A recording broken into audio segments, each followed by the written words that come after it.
अस्सलाम वालेकुम guys, welcome back to another video. कैसे हैं आप लोग सब? उम्मीद करता हूँ आप लोग सब खैरियत से होंगे। आज की वीडियो काफ़ी इन्फॉर्मेटिव और काफ़ी स्पेशल है क्योंकि आपको पता है कि 2024 के एडमिशन ओपन होने जा रहे हैं। तो काफ़ी स्टूडेंट यूरोप को अप्रोच कर रहे थे, यूरोप के लिए काफ़ी कंट्रीज़ को सर्च कर रहे थे कौन सी कंट्रीज़ बेस्ट है। तो आज आपके साथ एक ऐसी ही कंट्री जो है वो मैं डिस्कस करने जा रहा हूँ कि जिसकी वीज़ा रेशो भी 100% है, जिसकी एडमिशन रेशो भी काफ़ी अच्छी है और यूरोप में भी आती है और शेंजन जोन में भी आती है। तो वीडियो को एंड तक ज़रूर देखिएगा और वीडियो को स्किप मत कीजिएगा क्योंकि वीडियो काफ़ी आपके लिए इन्फॉर्मेटिव है। तो वीडियो को स्टार्ट करते हैं। तो भाई बात करने जा रहे हैं हम स्वीडन की। स्वीडन जो कि आपको पता है कि यूरोप के अंदर आता है। काफ़ी स्टूडेंट इससे जो है वो फेमिलियर भी होंगे कि पहले इसकी एम्बेसी पाकिस्तान के अंदर थी, लेकिन इस वक्त पाकिस्तान के अंदर एम्बेसी नहीं है ड्यू टू डिफरेंट रीजंस। वो मैं एंड के ऊपर वीडियो में बताऊंगा कि क्या हमारी हरकतें थी कि एम्बेसी यहाँ से बंद हो चुकी है। तो इसके एडमिशन जो है भाई वो 16 अक्टूबर को ओपन होने जा रहे हैं। इसका एप्लीकेशन प्रोसेस भी आपके साथ शेयर करूंगा। 16 अक्टूबर को इसका एडमिशन ओपन होंगे और एडमिशन ओपन होने के बाद इसकी डिफरेंट कॉल्स होती हैं। इसकी भी 3 कॉल्स ही होती हैं, 2 नॉन EU स्टूडेंट्स के लिए होती हैं और 1 EU स्टूडेंट्स के लिए होती है। तो इसकी जो फर्स्ट इनटेक है वो 16 अक्टूबर से लेके चलेगी, जनवरी तक चलेगी। जनवरी में 15 जनवरी तक ये क्लोज हो जाएगी। उसके बाद सेकंड कॉल शुरू होगी जो कि फरवरी से लेके मई तक चलेगी। तो कोशिश यही करें कि जो स्टूडेंट सीरियस हैं और वाकई ही यूरोप जाना चाहते हैं तो वो डिफरेंट कंट्रीज़ को अपनी सिलेक्शन लिस्ट में रखें ताकि अल्लाह ना करे अगर कोई इशू आता है जैसे लास्ट ईयर मतलब कि इसी ईयर 2023 की अगर हम बात करें तो इटली से रिलेटेड स्पेशली इस्लामाबाद से रिलेटेड स्टूडेंट्स को बहुत ज़्यादा इशू आया था कि अपॉइंटमेंट अगर आई है तो रिजेक्शन बहुत आई है, और अगर अपॉइंटमेंट रिजेक्शन अगर मतलब तो बात की बात है अगर अपॉइंटमेंट ही नहीं आई क्योंकि पेड की वजह से काफ़ी ज़्यादा इशू बना हुआ था कि पेड अपॉइंटमेंट मिलना शुरू हो गई थी। तो ये कंट्री काफ़ी अच्छी है क्योंकि इसका जो है वो वीज़ा रेशो भी 100% है और एडमिशन रेशो भी 100% है, लेकिन उन स्टूडेंट्स के लिए जिनके डॉक्यूमेंट्स वगैरह सारा कुछ अच्छा है। अच्छा, इसमें यह है कि आपको जो डिफरेंट इसके अंदर यूनिवर्सिटीज़ हैं, कुछ लोकल यूनिवर्सिटीज़ हैं, कुछ प्राइवेट यूनिवर्सिटीज़ है। इनकी जो टॉप यूनिवर्सिटीज़ की अगर हम बात करते हैं तो इनकी जो फ़ीस फ्लैक्चुएट करती है वो तकरीबन 40,000 करोना से लेकर चलती है 2 लाख करोना तक। आप पूछेंगे भाई इतनी ज़्यादा फीस होगी? भाई करोना जो है ना वो एक्चुअल में उसकी जो वर्थ है पाकिस्तान में वो 26 रुपये का करोना है। तो वो जितने पैसे आप इतने वहाँ पर जाकर जितने लगाते हैं ना, अगर आप 45,000 या 40,000 करोना दे रहे हो तो तकरीबन पाकिस्तानी 12 लाख रुपया बनता है। तो उसकी फ़ीस अगर यूरो में फ्लैक्चुएट करते हैं तो वही बनती है 8,000 से लेके 12,000 14,000 तक ही। और इसकी जो टॉप रैंकिंग यूनिवर्सिटीज़ हैं जैसे अपसाला है, स्टॉकहोल्म है और एक दो और यूनिवर्सिटीज़ हैं, तो उनकी जो फ़ीस फ्लैक्चुएट करती है वो ये 40,000 से लेकर 2 लाख तक करती है। डिपेंड करता है कि आप कितने क्रेडिट आर्ट्स की डिग्री कर रहे हैं, 120 की कर रहे हैं, 60 की कर रहे हैं या सिंगल क्रेडिट आर्ट्स की भी कर रहे हैं, 6 या 10 15 शॉर्ट कोर्सेज जो होते हैं इनकी फ़ीस यहाँ तक करती है। तो जो क्योंकि ये कैपिटल सिटीज़ के अंदर यूनिवर्सिटीज़ हैं, बड़ी यूनिवर्सिटीज़ हैं, रैंकिंग यूनिवर्सिटीज़ हैं, इसलिए इनकी थोड़ी सी फ़ीस भी ज़्यादा। लेकिन अगर आप थोड़ा सा साइड्स पे चले जाते हैं क्योंकि स्वीडन काफ़ी बड़ा मुल्क है, तो अगर वहाँ पर चले जाते हैं तो वहाँ पर जो यूनिवर्सिटीज़ हैं जैसे लीनियस है, कुछ इस तरह की यूनिवर्सिटीज़ है जिनकी फ़ीस जो है वो 20,000 से लेकर लाख रुपये तक, लाख करोना तक जाती है। तो ये इनका फ़ीस स्ट्रक्चर था। और आपको स्टार्टिंग के अंदर जब आप एडमिशन फ़ाइल करते हैं तो इनकी एक एप्लीकेशन फ़ीस है जो कि आपको पे करनी पड़ती है, और ये काफ़ी अच्छी चीज़ है कि एप्लीकेशन फ़ीस होनी चाहिए।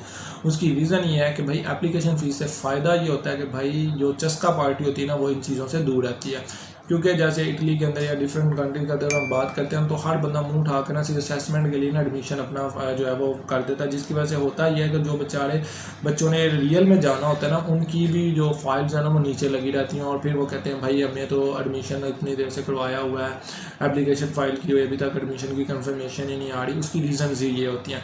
तो इनकी जो है बेसिकली 900 करोना फ़ीस है जो कि पाकिस्तानी बनता है 20 से 22,000 रुपया। अब 900 करोना के अंदर आपको एक बहुत बड़ा बेनिफिट इन्होंने दिया कि आप 4 डिफरेंट कोर्सेज में कर सकते हैं। अब आप कहेंगे कि भाई ये तो बाकी डिग्रीज कंट्रीज़ भी दे रही है। नहीं भाई, बाकी इस तरह नहीं दे रही।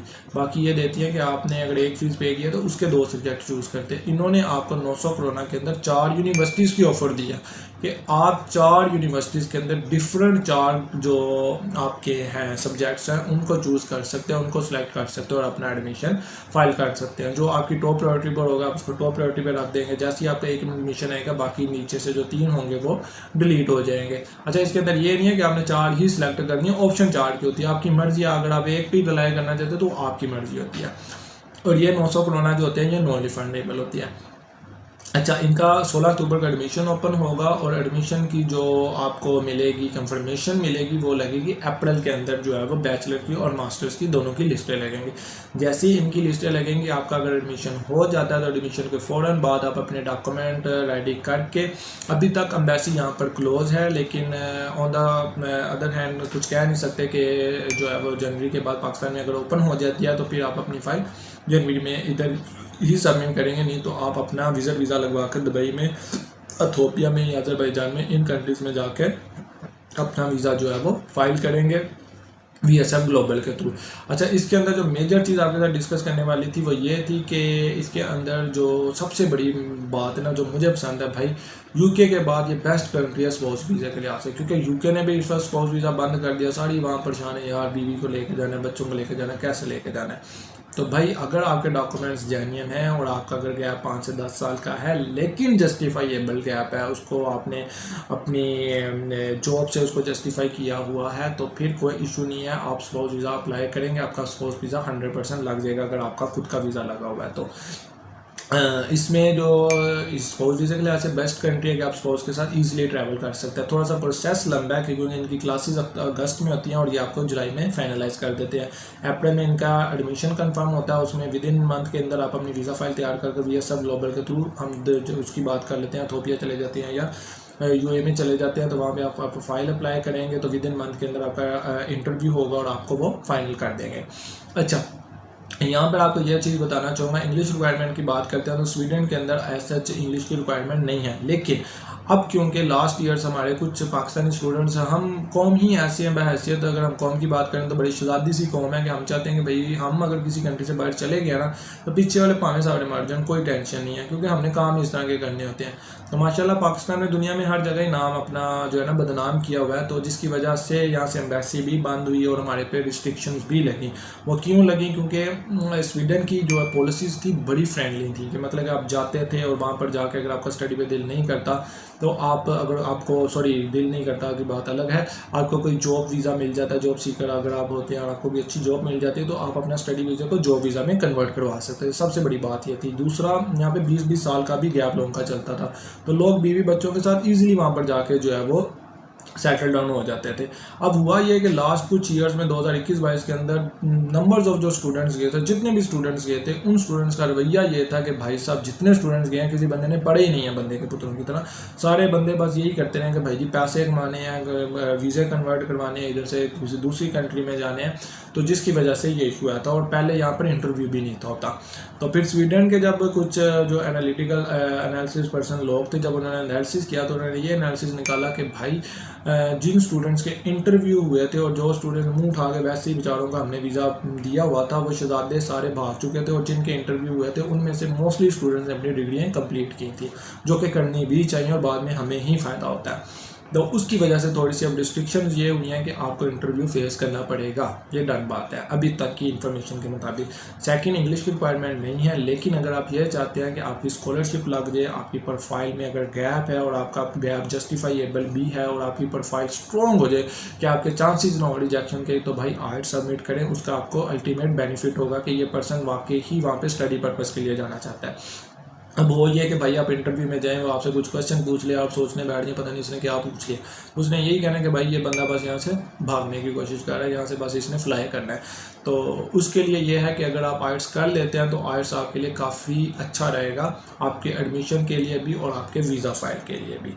तो ये थी सारी इन्फॉर्मेशन के काफ़ी अच्छी कंट्री है, अगर आप इसको अच्छा लेकर चलेंगे तो बहुत अच्छी कंट्री है। एडमिशन के चांसेस इसके बहुत अच्छे हैं, थोड़ा सा लंबा प्रोसेस है, थोड़ा सा आपको तो पैनिक वो क्रिएट करते हैं कि 5 महीने आपको पेशेंट शो करवाना पड़ता है, लेकिन आपका अगर एडमिशन हो जाता है तो बल्ले बल्ले हो जाती है भाई, क्योंकि एडमिशन होते साथ 1 मंथ के अंदर आप अपनी वीज़ा फाइल तैयार करेंगे और वीज़ा फाइल तैयार करने के साथ ही आप यहाँ से दुबई जाएंगे या इथियोपिया जाएंगे, जिधर भी जाएंगे वहाँ पे अपनी फ़ाइल सबमिट करेंगे और विद इन महीने के अंदर वो आपको रिस्पॉन्स करके फाइनलाइज कर देंगे। अगर आपका इंशाल्लाह वीज़ा लग जाता है तो आप 4 साल के लिए वहाँ पर जा सकते हैं। जॉब अपॉर्चुनिटीज़ भी बहुत अच्छी हैं और सबसे बड़ी बात है आप स्पाउस के साथ जाते हैं। तो जो स्टूडेंट्स भाई इंटरेस्टेड हैं बाहर जाने के लिए, उनसे यही कहूँगा कि वो बच्चे जो हैं वो उसको आइट्स को कर लें। बैचलर के लिए आइट्स मस्टली है, लेकिन मास्टर्स के लिए आइट्स की इतनी रिस्ट्रिक्शन नहीं है, क्योंकि अगर वो उनकी प्रीवियस 4 साल की डिग्री MOI वो यूनिवर्सिटी से लगा देते हैं तो वो भी एक्सेप्ट हो जाता है। लेकिन आइट्स होगा तो ज़्यादा बेनिफिट, आपको स्कॉलरशिप भी मिल जाएगा, on the time of interview भी आपको काफ़ी बेनिफिट होगा। और इंटरव्यू कोई इतनी बड़ी रॉकेट साइंस नहीं होती, लोग समझे तो पता नहीं है इंटरव्यू में क्या होता है। इंटरव्यू में जस्ट वो ये जानना चाहते हैं कि जो आप जिस यूनिवर्सिटी में जाना चाह रहे हैं उसका स्कोप क्या है, जो आपने मोटिवेशन लेटर अटैच किया उसके पर्पसेस क्या हैं, आपने क्या सोच के किया है, सिर्फ पाकिस्तान से भागने की कोशिश तो नहीं कर रहे। तो ये सारी चीज़ अगर आप जस्टिफाई कर लेते हैं तो आपका एडमिशन और आपका वीज़ा 100% लग जाएगा। तो काफ़ी अच्छी कंट्री है, इसको कंट्री को अपनी सिलेक्शन लिस्ट में ज़रूर रखिएगा और इस पर अप्लाई ज़रूर करें।